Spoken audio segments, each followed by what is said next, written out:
Danny Boyle literally took that script, sat down with a pen, paper, and Jesus Christ and was like, how can we change the industry forever? It is 11:46 p.m. I am very sleep deprived, so we're gonna make this very quick. This is the best movie I've seen in 2025. Debatable? Yes, but it is in the conversation. This movie was a revelation. I felt like I was watching a meditation of someone who truly, genuinely loves the art of filmmaking and is not afraid or has learned to not be afraid to take chances, take risks, break rules, and just experiment with the form in a way that we have never seen before. This movie should be in the conversation for the Oscars. I already know it will not, because horror movies in the past have been looked down upon by the Oscars and it's just seen as low art, which honestly is their loss. I found out they were making this movie when I first saw the trailer in the theater and I immediately looked away. I hate watching trailers because they spoil the movie. I know a lot of people do that these days because trailers are just not what they used to be. They literally will give you the entire plot to a movie. I was a little bit familiar with the franchise in terms of like I'd seen posters but had no idea what it was about. I literally did not even know that it was about zombies. And then my friend Catherine, who is my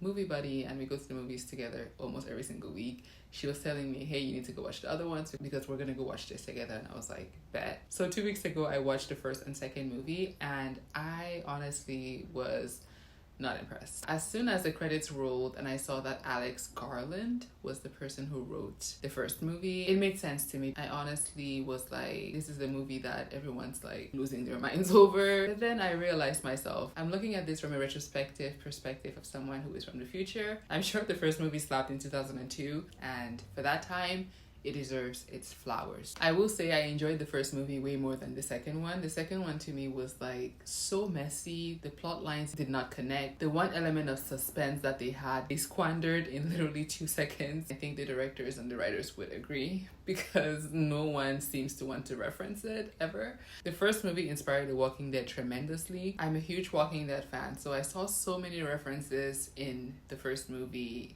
that were reflected in the pilot of The Walking Dead, which I've watched at least 3 times now. Like I literally go back to that pilot. It's the most perfect pilot ever written is The Walking Dead pilot. I love the references to the main character waking up in a hospital and then trying to figure out what has happened and how time has passed and how they're now zombies. Same thing happens in The Walking Dead when Rick wakes up and has to figure out that his entire family basically abandoned him in a hospital to die, which is honestly way more dramatic, which I love. I am holding out for a Walking Dead movie and I hope that the success of this movie is gonna pave the way for my Walking Dead movie before I die. Another scene that is clearly taken from 28 Days Later that reflects in The Walking Dead is the man on the horse in literally the first 5 minutes of the movie. In The Walking Dead, Rick rides into the city on a horse and it's like this iconic scene. But enough about the old movies. Let's talk about this one because I have not been able to stop clapping, stop jubilating, or just giving its praises because y'all, it's hard to define what directing is. It's hard to go to the movies these days or even watch a show and be like, oh wow, that was good directing. Directing is an art that is easy for people to just like do the bare minimum to tell a story. But I felt like Danny Boyle literally took that script, sat down with a pen, paper, and Jesus Christ and was like, how can we change the industry forever? Cue that Debbie Ryan meme because this is what Danny Boyle actually did. He literally just like shifted the game for every single person. I came home today and I was telling my roommate about this movie. I was like, you need to go watch it. And she was like, was it better than Sinners? I was like, Sinners is not even in the conversation to me with this movie. Like Sinners was very well directed. I will give Ryan Coogler his flowers any day, anytime because he is literally one of the best directors of our generation. But Danny Boyle just seems to me like someone who has been around the block a million times and has seen everything that there is to see and just has a certain wisdom about filmmaking that it only takes experience and years of doing it to get to. Ryan Coogler will get there one day. I'm so sorry to all the Martys and the Tarantinos. Like I love Tarantino. Maybe Tarantino comes close. I literally left this movie being like did I just watch something made by literally the best director living? That's how I felt when I was watching this movie. I could not stop clapping. I literally, when it ended, I was the only one in the theater being like this. Like I could not like get over myself. I just thank them for the experience that I had. We're gonna get into spoilers. You can go watch the movie, come back and keep watching. Okay, now let's get into the plot of the movie because that's what we're actually here for. The opening scene of this movie is so freaking captivating. I loved how they juxtaposed the kids sitting in front of a TV watching Teletubbies with their parents basically being like bitten and shredded and devoured right outside the door. It was literally genius, and the expression in these kids' faces was literally one of the best directing I've ever seen. And like, to direct actors is really hard, and then to direct kid actors is like an entire different ball game. I could literally feel the anxiety on these kids' faces, and every single kid had a different reaction. It felt like I was watching a painting. It was art. It was pure art. And the cold open ends with the kid basically running away with the cross his father gave him. I thought we were going to continue with that kid, but obviously we go to a new storyline with this little boy named Spike and his dad, and they live in like the Scottish Highlands with this community that is on an island, which is really safe because the zombies can't really come to the island. But then they show you that there's like a whole bridge for them to go back and forth, which my friend and I were just looking at each other like, why is there a bridge? Why is there literally a whole walkway? But then they kind of fix that plot hole to be like, oh yeah, like sometimes it's gonna flood, sometimes it's, you know, gonna be low, the tide is gonna go high, and which I thought was like, okay. But what if like weeks pass and it's just like flat and like zombies can run across? There's a lot of things that I forgave about this movie that I would not for most movies, just because of the filmmaking and just because of the directing. Like, the directing made me so forgiving. I'm someone who, like, when I watch a movie, I'm so picky, I'm so critical, because I am a writer myself and also an aspiring director, so I'm literally studying it like, why are we doing this? But for this one, I was like, I don't care. Like, I literally do not care. I don't care that Alpha could have been killed at least 3 times throughout this movie, but they let him go. Who cares? He's good TV. I'm gonna call this TV because, I don't know, saying good movie doesn't flow as well. It's good TV. The movie starts out as like a father and son coming of age. You know, we're gonna teach this little boy how to be a man, which is so timely in 2025. Like, with watching adolescents and watching all these news stories about what manhood is, the whole manosphere and all of that, I felt like this is a really good representation of manhood in this movie, and I hope that a lot of young boys go watch it and like kind of see how this little boy carries himself, how he handles his father basically not being the hero that he thought he was, then basically being like, I'm gonna take care of my mom because my dad is not, you know, doing the job. Aaron Taylor Johnson kills the role of the dad in this movie. I loved every single scene he was in. I could not take my eyes off of him. There's a scene where he's trying to tell his son to like kill one of the zombies before it comes, and the way his intonation goes up and down, he's like, kill it, and I'm just like, chills. Like, you cannot teach acting like that. I feel like that was a choice that he made that most actors might not, you know. Like, he had range. This man has range, and I cannot wait to see him in more things. Craven the Hunter was not my favorite role of his. He was good in it, but I would love to see him in way more stuff. When him and his son are hiding in the attic when the zombies are trying to get them, and they wake up in the middle of the night because the house is like collapsing, and he like drags the son by his shirt and the son is still like sleeping. Like, that shot, honestly, it's not even the acting, it's the directing for that. I was like, oh my god, that shot, I'm literally obsessed with that. I'm so obsessed. And then Jodie Comer plays the mom. Honestly, seeing Jodie Comer was a spoiler to me because I was like, they're not gonna sign Jodie Comer to this movie if she's just gonna be a sick mom in bed. Like, she's gonna have a lot to do. The second act is all centered around her. I feel like I need to dedicate an entire section of this video just to the sound of this movie. Like, the sound, I think it literally elevated the movie to a point where it was almost perfect. At times the score can be very like overstimulating, but I couldn't tell if I hated it or if I loved it, and I liked that. It was keeping me in the middle of like, I don't know what to make of this, but I don't hate it. And it's also like elevating this in a way that I think is making the movie way more immersive and also emotional. And the sound for this movie was composed by John Murphy. I just want to give you your flowers, John Murphy, and also this band called Young Fathers, I think. You guys ate. And I loved how the intricate scenes of like, I don't know if it was like Nazi or like some kind of army marches throughout the movie, just to like show the juxtaposition between them killing the zombies and like, you know, war and all that kind of thing. I'm not someone who's very educated when it comes to politics, so I'm not gonna dive into that, but I thought visually and like storytelling wise, it was very cool how they cut this movie. Like, the editor of this movie, John freaking Harris, man, like the Brits are killing it. The Brits are really doing the thing, because I cannot think of an American movie that has made me feel this way. In yeah, I think the last movie that made me feel this way was Mickey 17. I feel like Danny Boyle just like bodied that. Like they bodied Mickey 17. They bodied Sinners. Like he was just on a whole other level. So the zombies in this movie are ugly, but they're not ugly to the point where like I have to look away every single time they come on screen. And that is my biggest problem with The Last of Us. I cannot watch it because the zombies are so freaking disgusting. It takes me away from the storyline because of how disgusting they look throughout. Like, please, if you're making a zombie movie, make the zombies be actually something that people can sit and watch throughout. Like, I cannot watch The Last of Us. I literally gave up, did not watch season 2. And then also, why were the zombies naked? Like, throughout the movie, I was like, I guess in the beginning of the movie, I was more so like, why are these zombies naked? Like, did they take off their clothes and decide to live like early man or cavemen, quote unquote?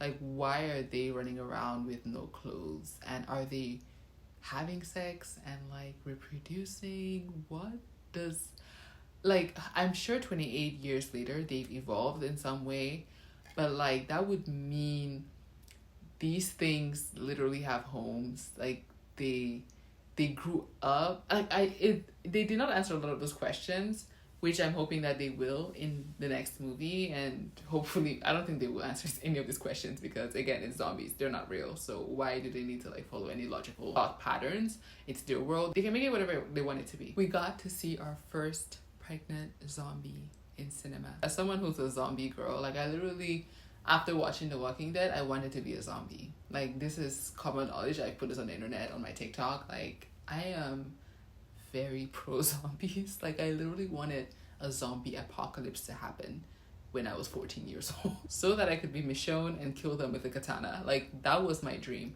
And also so that I would not go to school and write essays and do math. The scene made me think about the Lori scene in The Walking Dead when she's giving birth to her baby and everyone thinks it's gonna be a zombie baby, but that it ends up being Judith, who is beloved. This delivery scene again was something that did not logically click storytelling wise. Like, the one thing that made me kind of pissed was that the dad was basically kind of like written off from the second act just because he kind of cheated.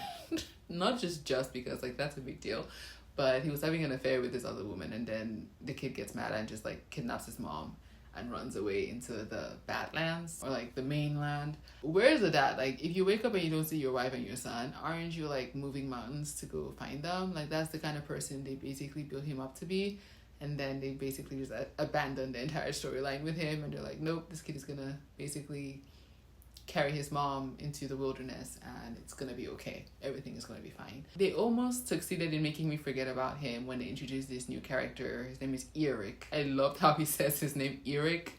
Like, sometimes you can give an actor just one line and they knock it off the park that you just want to write more for them. And this guy, I think, came in and was like, my name is Eric. And they were like, oh yeah, we need to give you more and like build up your character more. And he was such a really great like comedic relief within this entire world where everything is just like death and blood and like spinal cords hanging from heads. I loved how he came in and was like showing his girlfriend's photo. They had this entire like really funny scene about like plastic surgery. I guess it's like some kind of commentary because apparently these writers are very like timely in how they talk about, you know, things that are going on in the world, and plastic surgery is very rampant, at least in the US. And in the first movie, they basically talked a lot about like animal activism and how that was like huge back in 2002 apparently. And then the ending with the guy from the cold open with the necklace showing up again, that was cool, but the thing I did not find very cool was that he was wearing an upside down cross. I don't know why he was wearing an upside down cross, but it's, to me as a Christian, it's very questionable about like the writer's motifs and all of that. Him coming down and then like beating up all the zombies, that was a cool scene. It was very well directed, but like I didn't really have an emotional connection really to this character because we only saw him for like 2 minutes, and then now he's returning as like, oh my god, this kid is alive, and we know nothing about like where he's been and like whatever he's been up to, and like there's no emotional stakes hanging to that. So that was a little bit odd. Towards the end, you can kind of see that they're planting seeds for the next movie with making the baby normal and sending the baby to go live on the island and making the baby a girl, which I think is gonna be so badass, y'all. Like, I'm already thinking of actresses who are gonna play this baby when she's grown up. I'm already thinking of my pitch for this movie because producers, if you're watching this, hi, my name is Janice. I am a screenwriter and also a director. I would like to write the next movie. I would love to write a pitch, present it to you guys, because I think I could actually like body the next one. Like, I have written a zombie movie before. I can submit that as a spec if you want me to, happily. My zombie movie is called 100 Red Girls, so I think it definitely fits because the next movie, I'm pretty sure you guys are planning all around this little baby. I would love to take a stab at pitching something for the next movie. Please hire me, please. Just give me a chance. Final thoughts, but also very important, is this movie has turned me into a Alex Garland fan.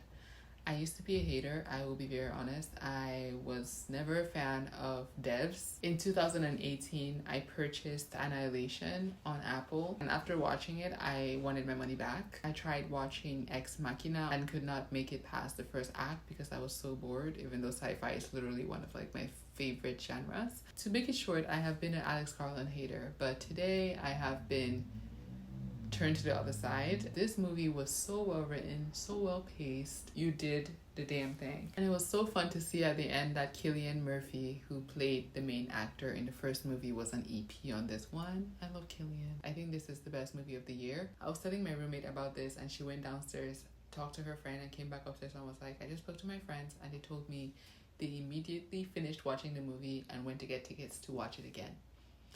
I rest my case. I'm not gonna beat a dead horse, but if you haven't seen this movie, please do yourself a favor and watch it on the biggest screen possible. It is that good. And then to hear that they filmed it on an iPhone, my mind was blown until I saw that they literally had like $100,000 lens attached to the iPhone and had all this camera rig, which basically, if you add it all together, was basically a normal camera. But I am so thankful for these filmmakers for putting in the work and just like making an effort to disrupt what we've been so comfortable with in the filmmaking space. And it's so inspiring to me as a filmmaker to be like, no, it doesn't always have to be one way. You can take risks, make mistakes, and just have fun. Honestly, this year has been one of the most fun years for movies for me. With Final Destination coming out and then this movie, I am enjoying going to the theaters again. Like, it's actually blockbuster season. I hope you guys enjoyed this chat. I'm gonna be watching Superman and F1. If you want to hear my thoughts about those, definitely like and subscribe. I'll see you guys in the next one. I'm tired. I'm going to bed. Bye. I'm still putting myself out to write the next movie. I know there's writers' rooms for movies now. Please put me in that.